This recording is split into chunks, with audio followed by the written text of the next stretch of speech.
Welcome, dear viewers. Today we brought you the story of a Tamil movie called Ragi. The movie begins with a scene involving the police and a television broadcast.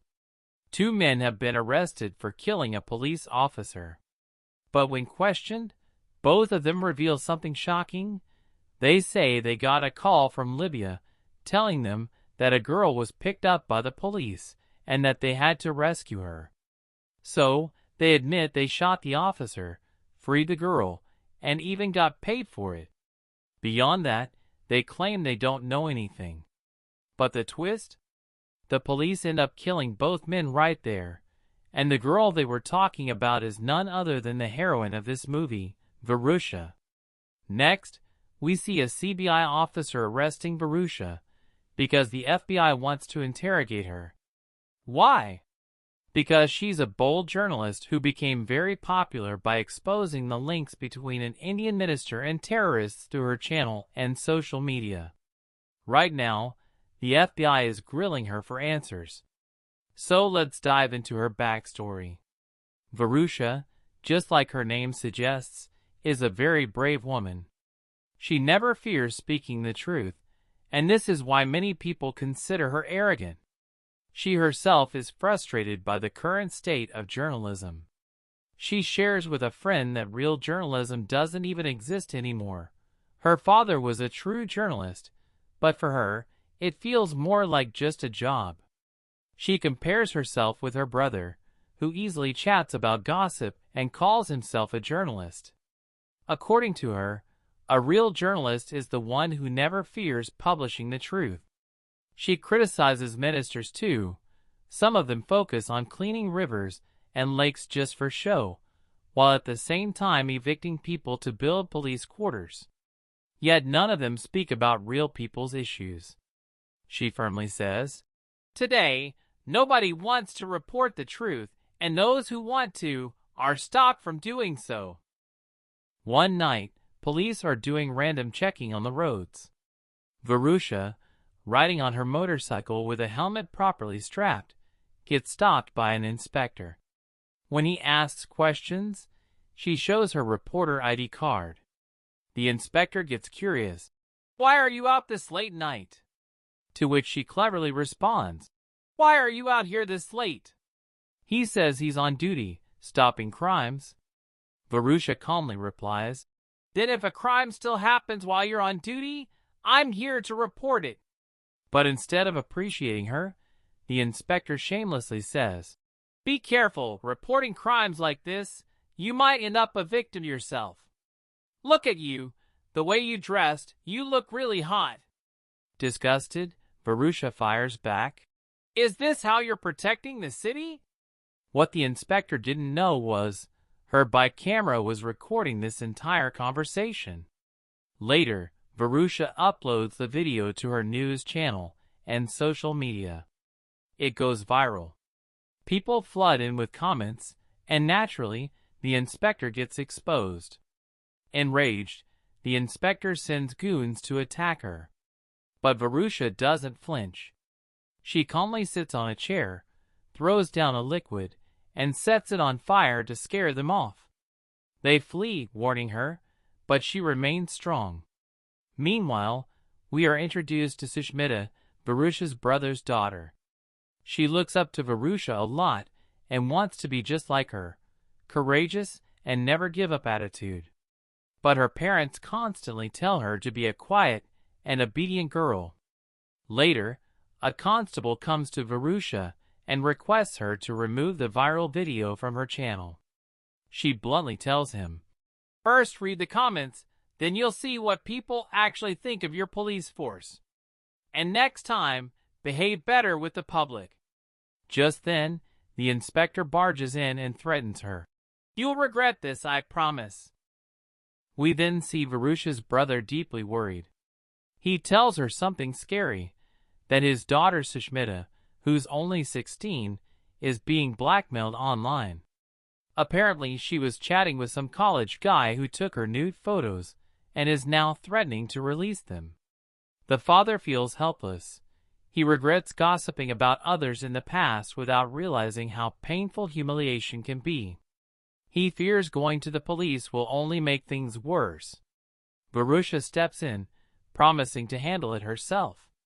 She tricks the guy into meeting at a restaurant, confronts him, and beats him up. The boy argues, "It wasn't just my fault. Sushmita followed me, talked to me first, then willingly sent me her photos.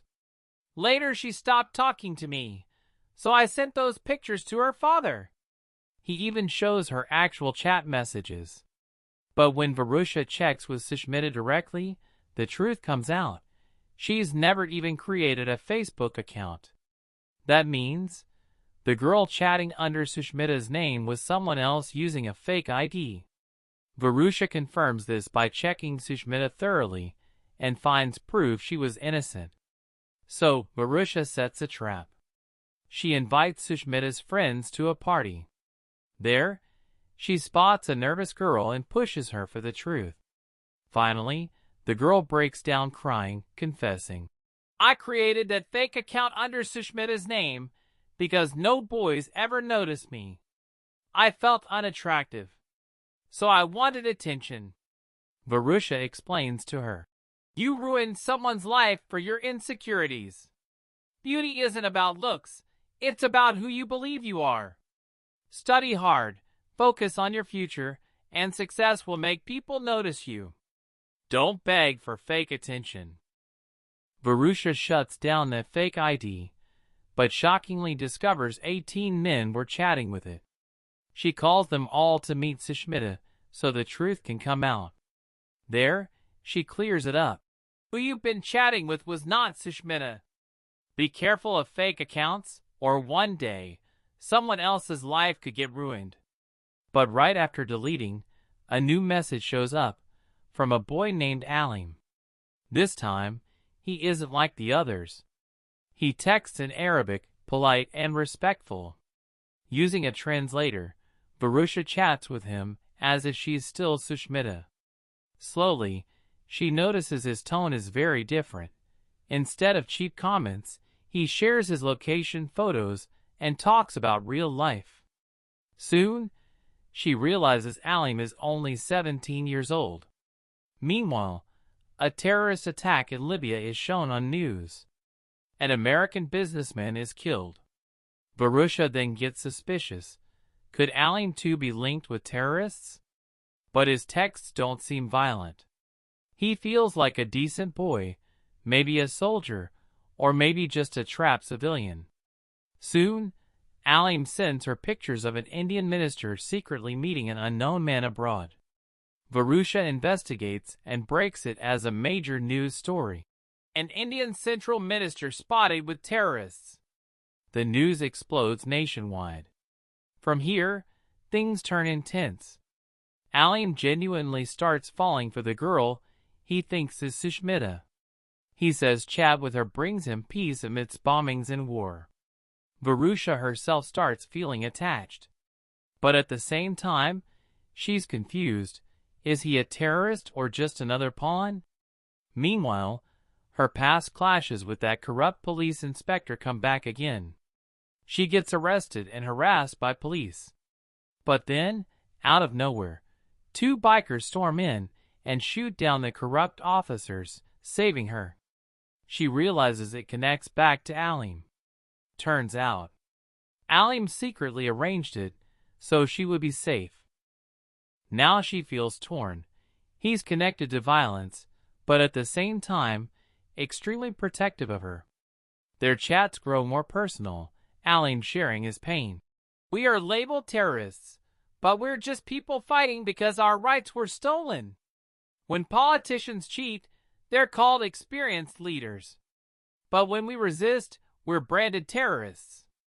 Varusha investigates Libya's history and sees how it all makes sense: oil, wealth, foreign exploitation, and eventually how America fueled civil war. She begins to understand Alim's perspective, though she still doesn't support violence. But eventually, FBI and CBI trap Varusha. They blackmail her, forcing her to continue chatting with Alim to lure him out, even threatening her family. Alim eventually comes to India searching for the girl he loves. This leads to the gripping climax where terrorist groups, FBI, and local forces collide, with Sushmita caught in the middle. Tragedy strikes when Alim finally arrives, and is shot dead by soldiers. His last message plays on Varusha's phone. His words about how big countries loot natural resources, labeling innocent fighters as terrorists just to silence them. He warns that even India might one day face the same fate, so people should remain cautious. Hearing his voice, Varusha is shattered. Sushmita asks, "Who is that boy?" But Varusha, heartbroken, has no answer. The movie finally ends with Varusha writing a book about Alim's story, his side of life, his pain, and how easily nations can twist narratives. And with that, friends, this powerful and emotional journey of Regi comes to an end. So what do you think about this movie? Share your thoughts in the comments. And if you enjoyed this breakdown, don't forget to like the video and subscribe to the channel. See you in the next one. Until then, take care, stay safe, and thanks for watching. Please like, share, and subscribe.